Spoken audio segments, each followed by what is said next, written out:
so please remain silent and put your cell phones, turn them off if you would, please. Okay, Mr. Paduk, how about the Pledge of Allegiance? Pledge allegiance to the flag of the United States of America and to the republic for which it stands, one nation, under God, indivisible, with liberty and justice for all. Kelly, can we have roll call? Benton. Russia. Here. Fagion. Lujan. Menuda. Here. O'Donnell. Paduk. Here. Jackson. Here. Five present, three absent. Okay, I understand Mr. Benton is on his way and legislator Lujan is absent today. Okay, we have quite a lengthy agenda here today for this month here, so I'd like to move things along here. First up on our agenda is Darcy Miller, our Commissioner of Social Services and Mental Health. Commissioner, come on up, please. Good to see you. Good afternoon.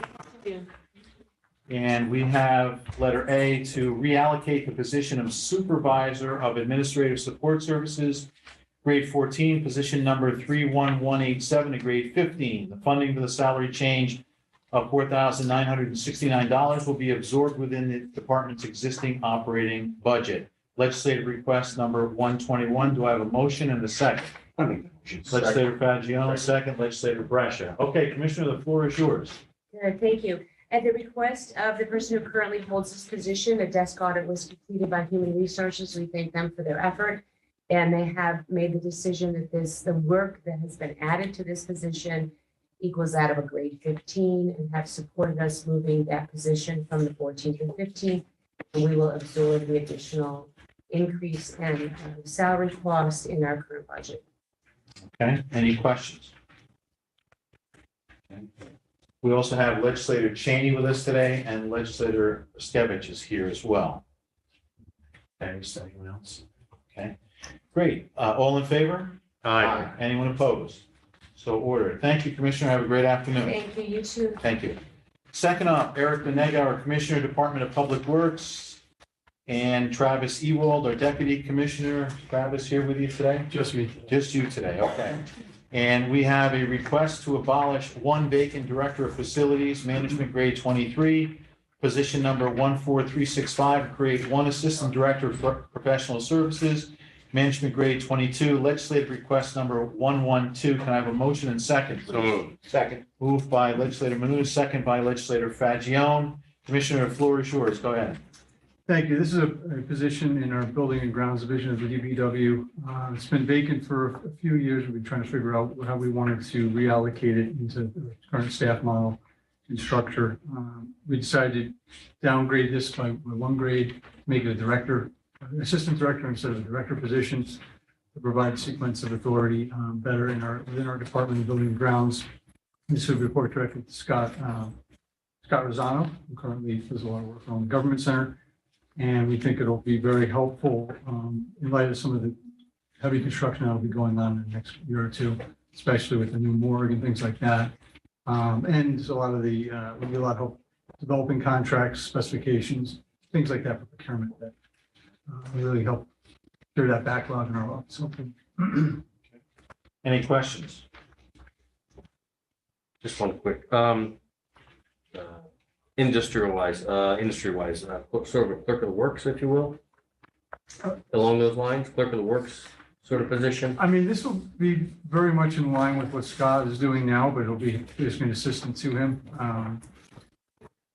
A little bit clerk of the works in the sense of creating a lot of contract specifications in that sense, but we also anticipate them to be, if Scott's on vacation, and it's been another issue, Scott has been trouble taking vacation time because he's been so busy. Sure. Is that he can kind of step into Scott's shoes on a week or so when he goes away, deal directly with some of the contractors that we might have on some of the construction sites and that type of thing.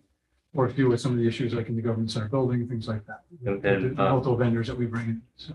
sorry, better to ramp them up now, and this is going to be a filled position, not a position that stays around, right? Yeah, I mean, we're ramping it up now because we know that the Government Center, or the work project is coming soon. And we know how busy Scott is now. So getting us in hand, and getting him under our belt a little bit with some training and crossover before that happens is certainly a better plan than going midstream into the project, so. Thanks for the foresight, Commissioner. Okay. All in favor? Aye. Anyone opposed? So ordered. I had a question. Yeah, I'm sorry. Remind me so quick. I'm sorry, sir. Go ahead.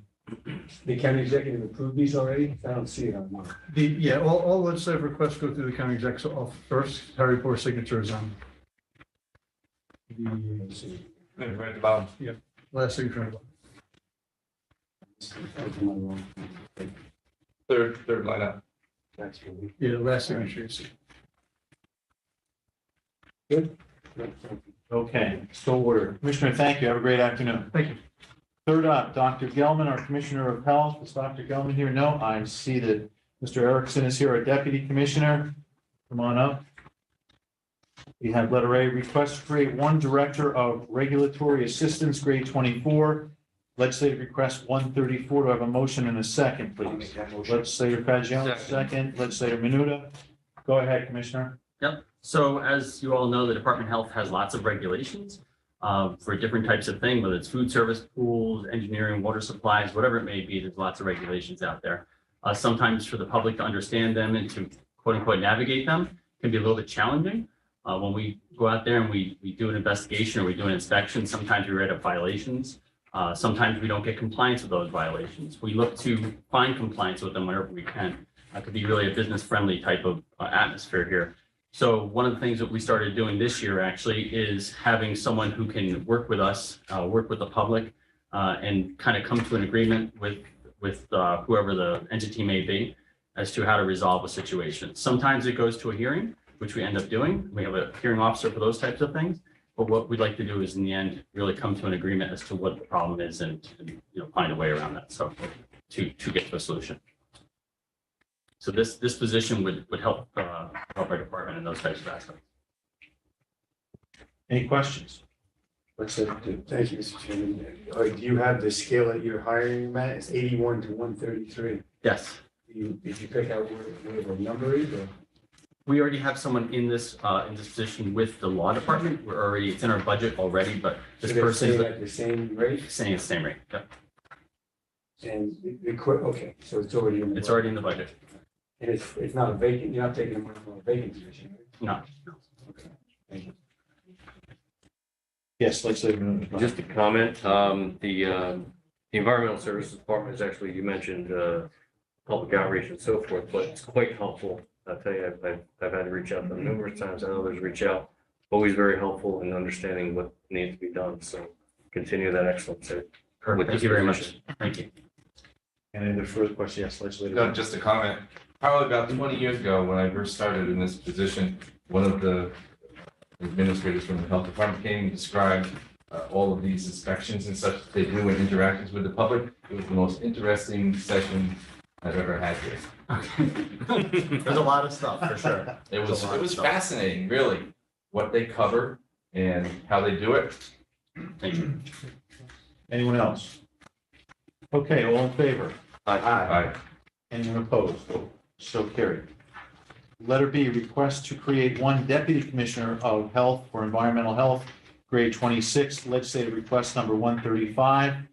Do I have a motion and a second, please? Second. Legislator Brescia, second by Legislator Fagion.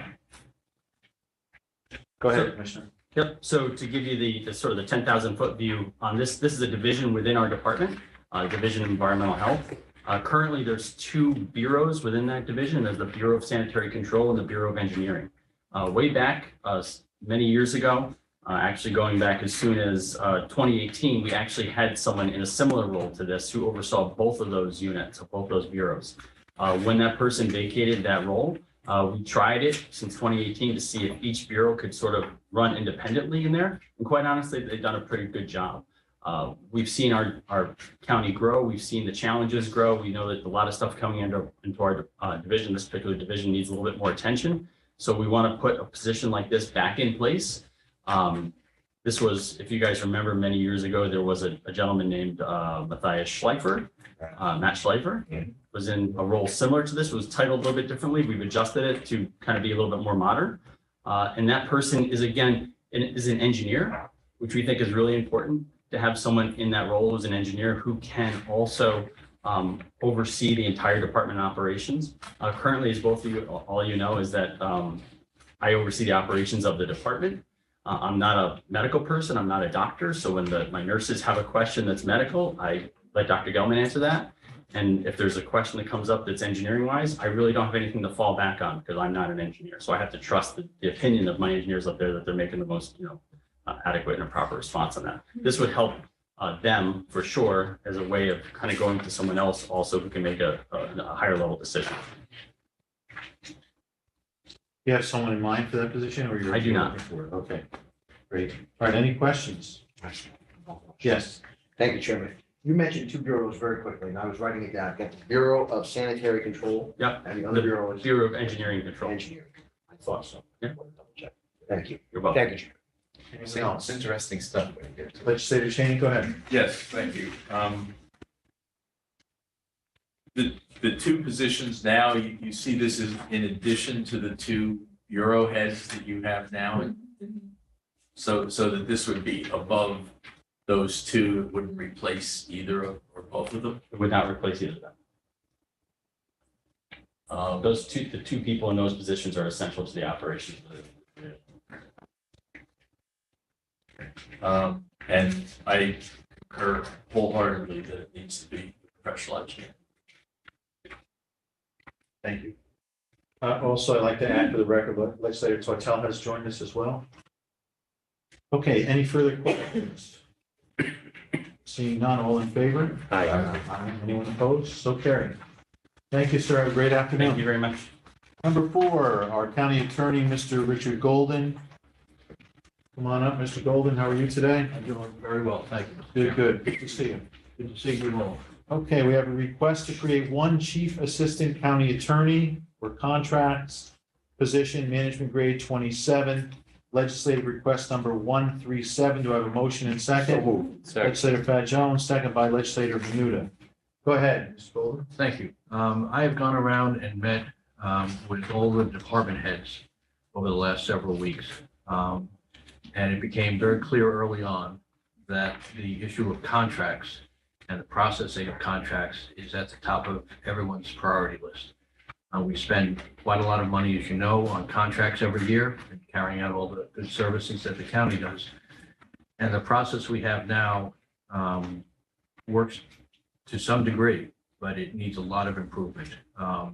There are many times that contracts are held up in one place or another. There's some miscommunication because we don't have a good tracking system that's utilized by every one of the departments.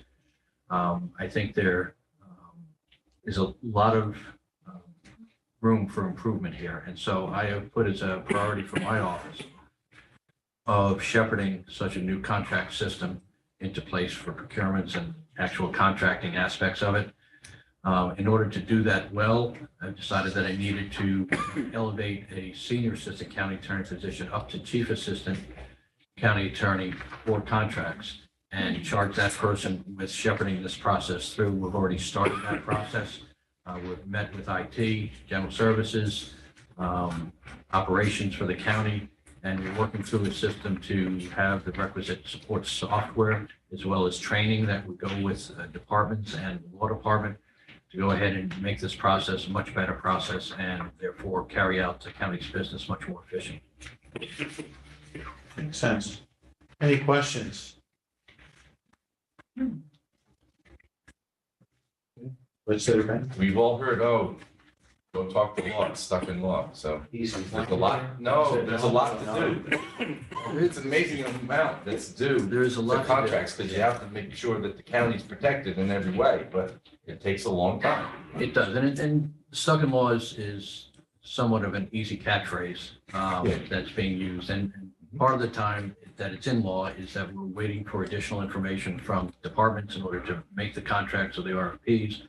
Many times if there's an attorney on the other side of a contract negotiating provisions, it goes back and forth with that. So it's not all, although it's in the law department for a particular point in time, it's not just sitting on someone's desk. There's things going on, but it hasn't been kicked out yet. But having said that, it does take a long time for contracts to be reviewed. It's a specialty of mine that I've had over the course of almost 40 years. And what I've told my attorneys is that we need to speed up the process, recognize priorities, et cetera. But there's always, I don't want them skimping on the amount of review it takes to look through the contracts. There's a wonderful little booklet called the $1 Million Comma. And it details all of the transactions, or many of the transactions in litigation, where more than $1 million was at stake over where the comma was on a particular sentence. And semicolons, so grammar matters a lot, phraseology matters a lot as to whether or not you have to, when you're reviewing the contract, you not only have to look at it and say, yes, that makes sense, or it has the necessary elements of a contract, but you're looking at it properly by saying, well, here's a phrase, it's a little bit awkward or ambiguous as to what it might mean. How can the other side use this against the county in the future? So it takes a while to look through these things, and many of these contracts are hundreds of pages long. There's no such thing as boilerplate. Boilerplate, other people think means the same thing, but it's different in every contract. It just means that the print is smaller. That's all boilerplate really means. So the words and the commas and everything else really matter just as much. And so we're going to have an emphasis on making sure that that part of the review is still a high quality, but we need to fix the process around it and try to figure out how better to communicate with the departments for priorities. Legislator Cheney? Yes. My understanding is that there are attorneys from your office assigned to certain departments. Yes. Well, pretty much exclusively. Well, let me explain it. Okay, please. Yeah, which may help you with the question, is we have 27 attorneys in the department. There are presently four vacancies. We've been trying to get people to fill those, so we're a little bit shorthanded.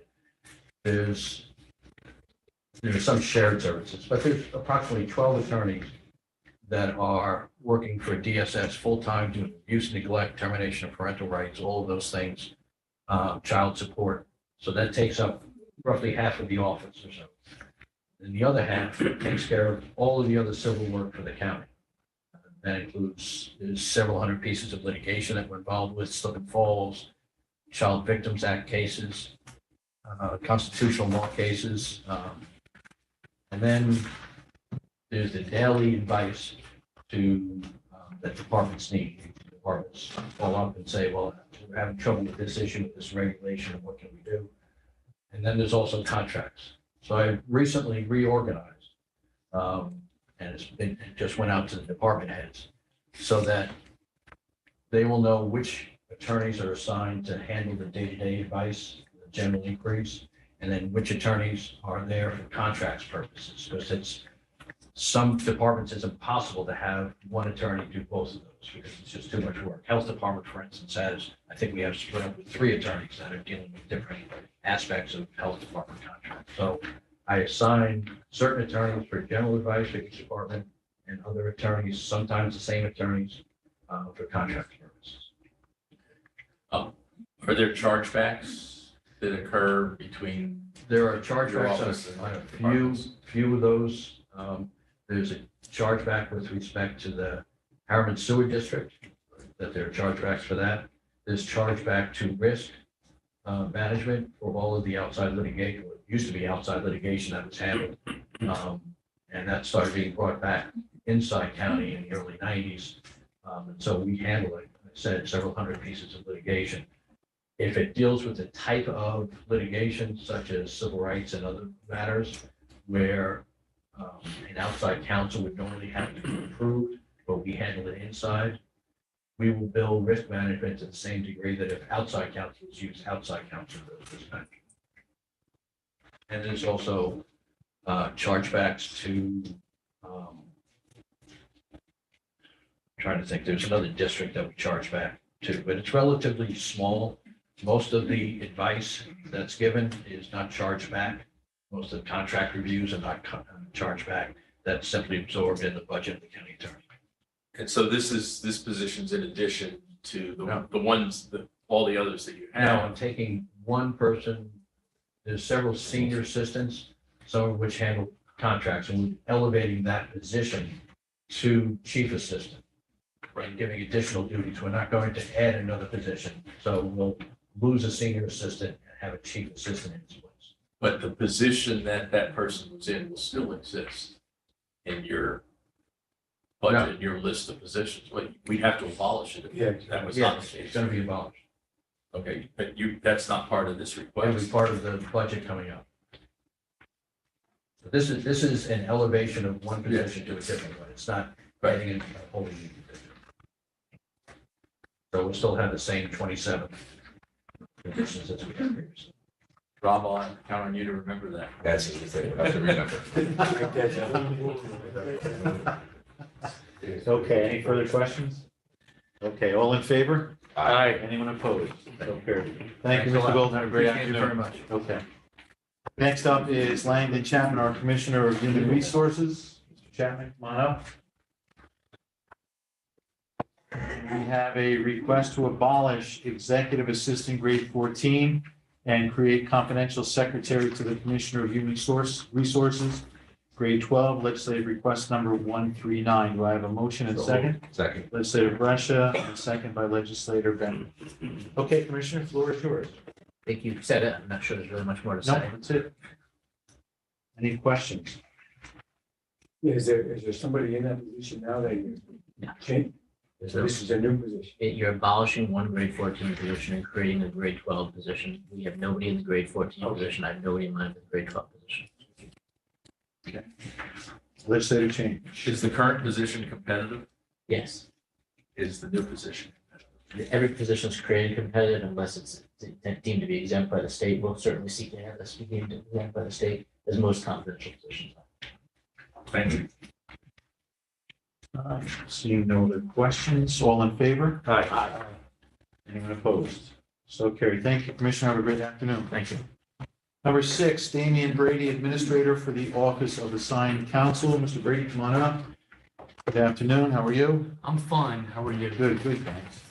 We have a request to create 6 positions in the Office of Assigned Counsel, 1 attorney for resources, CLE and training, grade 25, and 5 intern positions at the 2022 CSEA negotiated hourly rate of $18.04 per hour. Legislative request number 136. So I have a motion and a second. I'll make that motion. Legislator Fagione, second by Legislator Bent. Okay, Mr. Brady, go ahead. All right, the first position, the attorney position, is something that we've been working on with the New York State Indigent Legal Services Group for about the last 6 months, and it's finally coming to fruition. The idea would be that this attorney would be a point person for training the 18B assigned counsel panel attorneys, and also being a point person for questions and trying to connect them with experts and things of that nature. So it's not something that's ever been done before, but it's something that the New York State Indigent Legal Services Board has been focusing us on to try to increase legal services quality accounting for our assigned counsel panel. So that's job number 1. The intern positions are kind of self-explanatory, mostly summer positions. So there are 5 positions, and we're going to try to have these people obviously work for us and also try to get them to work with some of our 18B attorneys, get some exposure to courtrooms and judges and legal proceedings, and also just help us with general clerical work around the office. Any questions? Yes. These are all grant funded, right? Correct, grant funded, and they exist as long as the grants exist, and the grant funding expires, so do the positions. And when? When did it expire? Well, the grant runs through, we have probably 3 years worth of funding remaining on the grant, but the grant was created as a result of a series of lawsuits. So I don't expect the grant funding to go away anytime soon. But if the grant does go away, then the positions will. Correct, exactly. Probably be up. Any other I would questions? expect to, yes. Anyone else? Seeing none, all in favor? Aye. Anyone opposed? So carried. Okay, Mr. Brady, thanks. Have a great afternoon. Good luck with everything. Okay, that, I'm assuming concludes ours, and then we have to reconvene here. Mr. Fagione, is that Yeah, correct? so you got it. Okay, so can I have a motion to adjourn our June Personnel and Compensation Committee meeting. So moved. Legislator Benton, second by Legislator Paduk, I believe it was. Okay, so that ends our personnel and compensation, and we have a joint personnel and compensation and labor relations advisory. all legislators are invited to attend. Can I go right into this one? Yeah, you're the chair of Okay. both, so. Great. All right, very good. Okay, so we have Roman number 1, Dr. Christine Young, President of Orange County Community College, and Paul G. Martland, Vice President, Administrative Finance. You gotta take a roll call. Okay. Sorry, yeah, because we have different members. I apologize. Kelly, I'm sorry. Can I have the Labor Relations Advisory Committee and PNC again? Labor, Benton. Here. Hines. Paduk. Here. Hotel. Here. Sassy. Here. PNC, Benton. Here. Russia. Here. Fagion. Here. Lozano, absent. Benita. Here. O'Donnell, absent. Paduk. Here. And Sassy. Here. Great. Okay, we have everybody. We have a quorum. Okay, we have one item on the agenda here, so I'm going to ask Dr. Young and Mr. Martland to come up, please.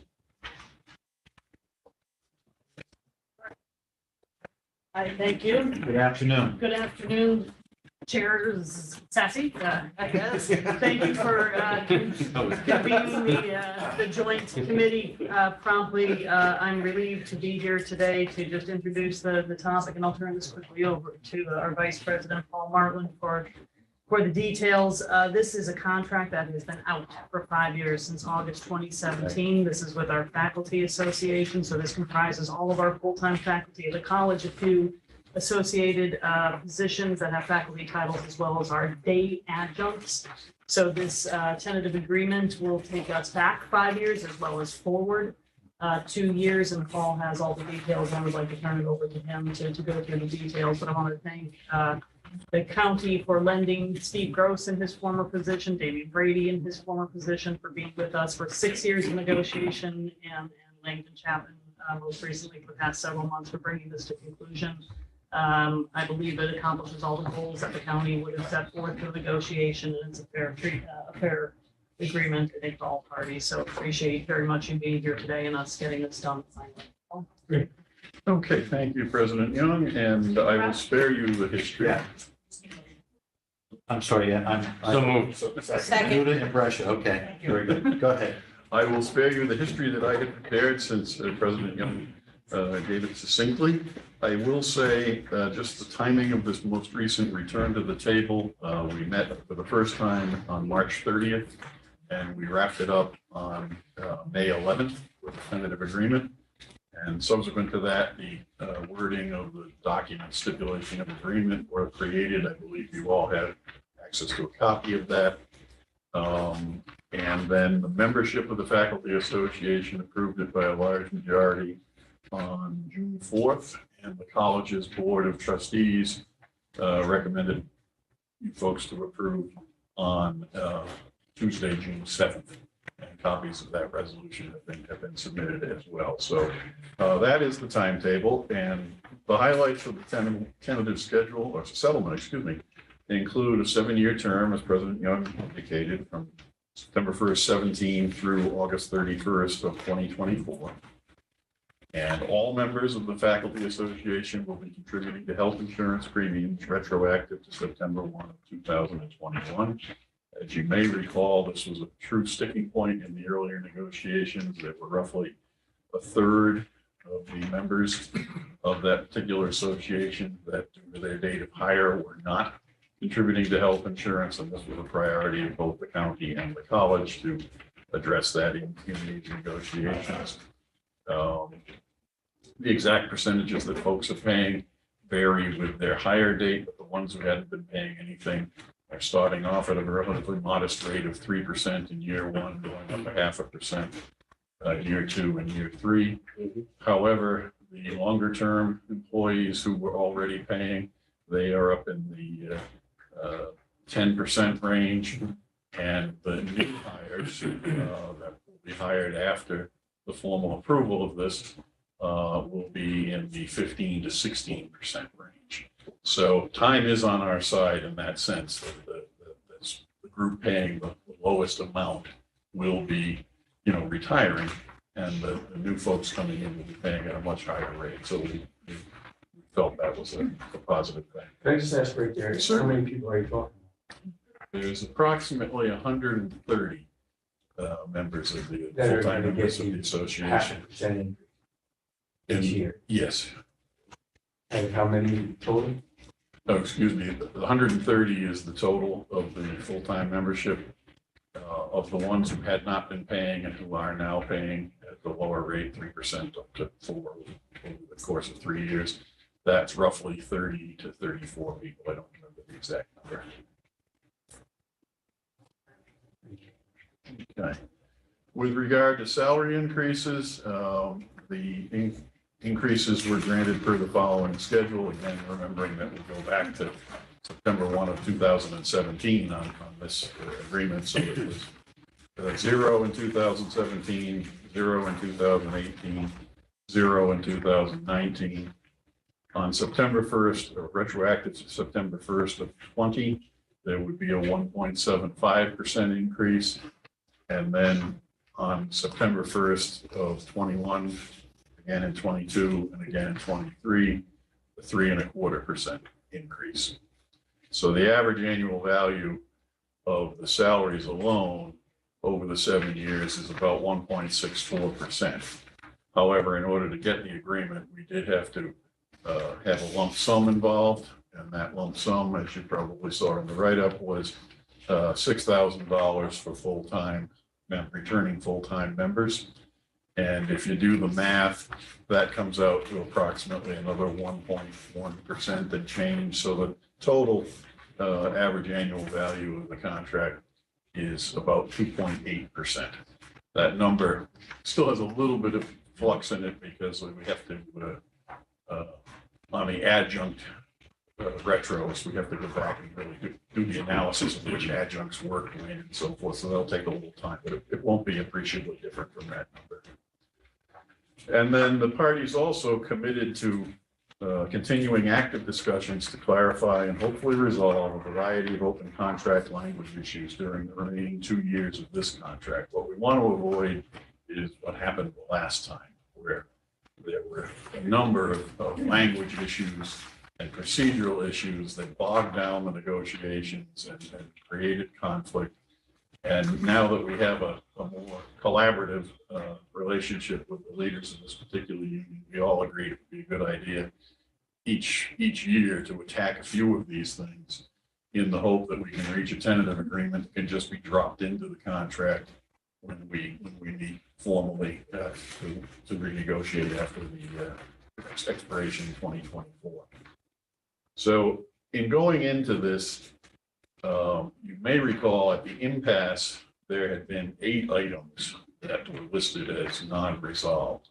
When we went back to the table, we didn't go back to try and resolve all 8. We basically went back to resolve the salary and health insurance piece and to hopefully create this climate where we could work on not only those other 6 issues, but other language and procedural issues that need to be modernized as we go forward. And so this was a desire of all parties. The faculty leadership wanted it, we at the college administration wanted it, and the county folks involved also thought it was a good idea. So we will continue that process when the faculty comes back in the fall. So just summarizing the goals, getting everybody to contribute to health insurance, that one was achieved. Second, it's a little detail on the health insurance. There used to be a hard dollar cap of the amount they could increase from year to year. And Steve Gross and later Langdon and also Damien all felt that this was the only contract that had a hard dollar cap and that should go to a percentage increase cap. So we did achieve that as well. From the county's perspective, there was particular concern that the salary increases we agreed to would not be out of line with recent contract settlements or set any kind of a higher bar for future contract settlements. And both Steve Gross and Langdon were instrumental in getting that point across to the leadership. And that's where those 3.25% came, because that was in line with where CSEA was at the end of their contract. So there was some significant thought that went into that. The goal was that we didn't want any retroactive payments that would be made in this fiscal year to exceed what the college had accrued to cover the cost of the settlement. So with this particular settlement, we have to go back for the 1.75% from September of 2020, the 3.25% for this year, and the lump sum. And we had budgeted, we had accrued slightly under 1 million to cover that cost.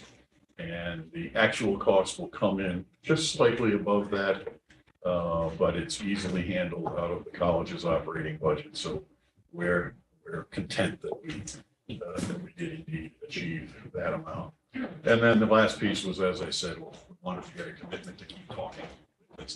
We can't go through another one of these negotiations 2 years from now that take 5 or 6 years to get resolved. It's crazy. And just echoing President Young, particularly Damien has been involved in this from the very beginning, and has the battle scars to prove it. Steve Gross was instrumental throughout, and Langdon, when he came over as Commissioner of HR, he got us over the finish, helped get us over the finish line. So I'd just like to thank everybody. And the fellow negotiating team from the college, in addition to myself, were Iris Martinez Davis, the Associate Vice President for Human Resources, and Dr. Erica Hackman, who's the Vice President for Academic Affairs. And Erica is the only veteran of the whole process at the college. Everybody else's positions have changed. So she really deserves credit for surviving it all as well. So with that, I would open it up to any questions you might have. Good. I know a lot of time, energy, and effort went in, as you mentioned, by everyone. This is certainly a happy day for the college and the county to get to this point. So thank you all. Questions or comments? Yes, let's do it. Just in regards to the ones that are left open, other than the salary and benefits that we talked about, can you give us a little outline of what they are and why weren't they addressed? There's a whole series of academic related issues with regard to proper compensation for the development of distance learning courses, how the rules need to be set up for that. Now, prior to COVID, this was an important problem, but now that COVID has happened and we've gone to so much remote instruction, getting that all resolved going forward is really a critical thing. And I don't think I would make that sweater, but if I did, I'll read you what the others were. Distance Oh, I did. education changes very rapidly. So something that already was 5 years in motion and then COVID happened, the language is old and this moves quickly. So this was good to set it aside and have these conversations after this was settled. Yeah, the other items that were on the list from a couple of years ago, because the impasse was declared back in 2019. In addition to distance education, there were a variety of issues about teaching load. Again, that gets into the academic side of the house. I don't fully understand it myself. Professional development funds, increasing the availability and widening the uses. Retrenchment language in that contract is particularly cumbersome. Hopefully we don't get to that point, but if we do, we need to be able to understand how it all works. So there was some disagreement on that apparently. And then there were some sick leave and personal leave questions about accrual levels and payout timing. Again, I don't know the details of that one, but I'm sure as we sit down to start talking about these, as I said, we're not going to sit down and try to do 6 of them all at once. We'll sit down with some subcommittees working on 1 or 2 a semester. And I think that will get us in a much better position going into the actual negotiations a couple of years. It just seems a little odd that sick leave and personal time, you talked about salary increases, that wasn't part of, should have been an important part of the negotiations. So now how are you gonna drop that in there, like you said, basically? Or you won't in these next years, up to 2000? We may come up on something like that where there is a financial component. We may come up with a framework before finalizing it during the next contract negotiations. Rather than just sort of free-for-all that apparently, and I wasn't there, but I'm told. So it stays as it is now, the sick leave and. For now, yes. One of the things in the stipulated agreement was that other than the items which was, excuse me, specifically changed, the provisions of the old contract apply. Anyone else? Distance learning definition? Exactly. That's part of, how do I say, in a time of COVID, when we did everything necessary to continue the college, you have hybrid, you have blended, you have distance, you have completely online, you have partially online. So the language that existed prior to 2017, which was written 5-year contract, 2013, there's zones of gray about how to translate that. So what is distance is open for interpretation. So this is what we need to hammer out. That's every other contract in the country, I'm sure. Figuring that one out. Great. Anyone else? Okay. I'd like to thank you both, and again, I'm sure you're very pleased. I hope the members of that unit are happy as well. Okay, all in favor? Aye. Anyone opposed? Fantastic. Thank you. Thank Good afternoon. Okay, motion to adjourn. So moved. Second. Legislator Menuda, seconded by Legislator Bennett. Great, we have E&E up right now. Oh, I'm sorry. Sure.